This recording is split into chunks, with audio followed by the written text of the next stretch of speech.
नमस्कार साथियों, मैं अनीता श्रीवास्तव आपका हार्दिक अभिनंदन करती हूँ।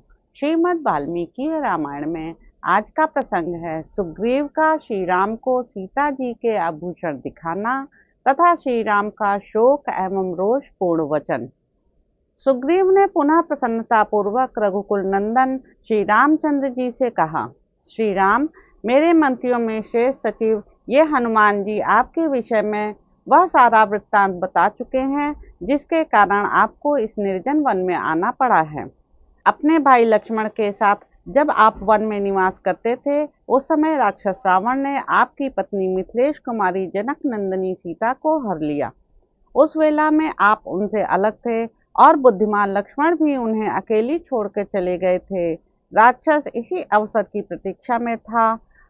उसने गीध जटायु का वध करके रोती हुई सीता का अपहरण किया है। इस प्रकार उस राक्षस ने आपको पत्नी वियोग के कष्ट में डाल दिया है, परंतु इस पत्नी वियोग के दुख से आप शीघ्र ही मुक्त हो जाएंगे।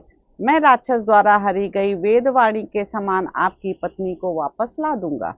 शत्रुदमन श्री राम, आपकी भार्या सीता पाताल में हो या आकाश में, मैं उन्हें ढूंढ लाकर आपकी सेवा में समर्पित कर दूंगा। रघुनंदन, आप मेरी इस बात को सत्य माने। महाबाहो, आपकी पत्नी जहर मिलाए हुए भोजन की भांति दूसरों के लिए अग्राह्य है। इंद्र सहित संपूर्ण देवता और असुर भी उन्हें पचा नहीं सकते। आप शोक त्याग दीजिए, मैं आपकी प्राण बल्लभा को अवश्य ला दूंगा। एक दिन मैंने देखा भयंकर कर्म करने वाला कोई राक्षस किसी स्त्री को लिए जा रहा है।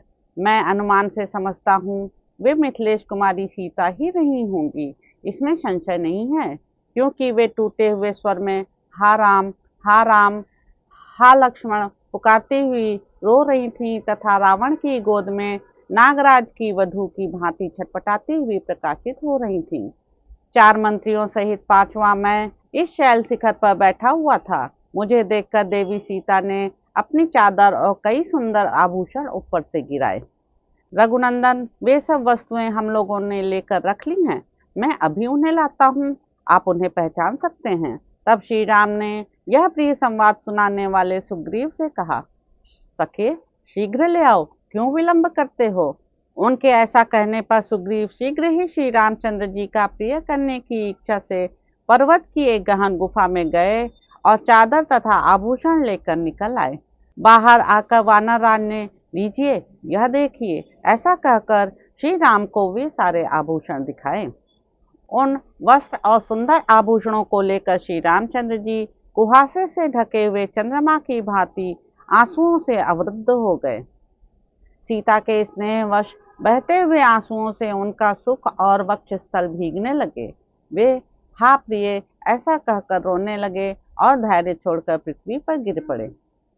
उन उत्तम आभूषणों को बारंबार हृदय से लगाकर वे विल में बैठे हुए रोष में भरे सर्प की भांति जोर जोर से सांस लेने लगे। उनके आंसुओं का वेग रुकता ही नहीं था। अपने पास खड़े हुए सुमित्रा कुमार लक्ष्मण की ओर देखकर श्री राम दीन भाव से विलाप करते हुए बोले, लक्ष्मण, देखो, राक्षस के द्वारा हरी जाती हुई विदेह नंदिनी सीता ने यह चादर और ये गहने अपने शरीर से उतारकर पृथ्वी पर डाल दिए थे। निशाचर के द्वारा अपहृत होती हुई सीता के द्वारा त्यागे गए आभूषण निश्चय ही घास वाली भूमि पर गिरे होंगे, क्योंकि इनका रूप ज्यों का त्यों दिखाई देता है, ये टूटे फूटे नहीं हैं। श्री राम के ऐसा कहने पर लक्ष्मण बोले, भैया, मैं इन बाजूबंदों को तो नहीं जानता और न इन कुंडलों को ही समझ पाता हूँ कि किसके हैं, परंतु प्रतिदिन भाभी के चरणों में प्रणाम करने के कारण मैं इन दोनों नूपुरों को अवश्य पहचानता हूँ। तब श्री रघुनाथ जी सुग्रीव से इस प्रकार बोले, सुग्रीव, तुमने तो देखा है वह भयंकर रूपधारी राक्षस मेरी प्राण प्यारी सीता को किस दिशा की ओर ले गया है, यह बताओ। मुझे महान संकट देने वाला वह राक्षस कहाँ रहता है। मैं केवल उसी के अपराध के कारण समस्त राक्षसों का विनाश कर डालूंगा। उस राक्षस ने मैथिली का अपहरण करके मेरा रोष बढ़ाकर निश्चय ही अपने जीवन का अंत करने के लिए मौत का दरवाजा खोल दिया है। वानरराज, जिस निशाचर ने मुझे धोखे में डालकर मेरा अपमान करके मेरी प्रियतना का वन से अपहरण किया है, वह मेरा घोर शत्रु है। तुम उसका पता लगाओ, मैं अभी उसे यमराज के पास पहुंचाता हूँ। तो इस प्रकार साथियों, किष्किंधा कांड में निहित छठा सर्ग यहाँ पर समाप्त होता है। इसके अगले अंक में आप जानेंगे कि सुग्रीव का श्री राम को समझाना तथा श्री राम का सुग्रीव को उनकी कार्य सिद्धि का विश्वास दिलाना। तो अब आपसे अगले अंक में मुलाकात होगी। मेरे YouTube चैनल संवाद विद अनीता को लाइक करें, शेयर करें, सब्सक्राइब करें। धन्यवाद साथियों।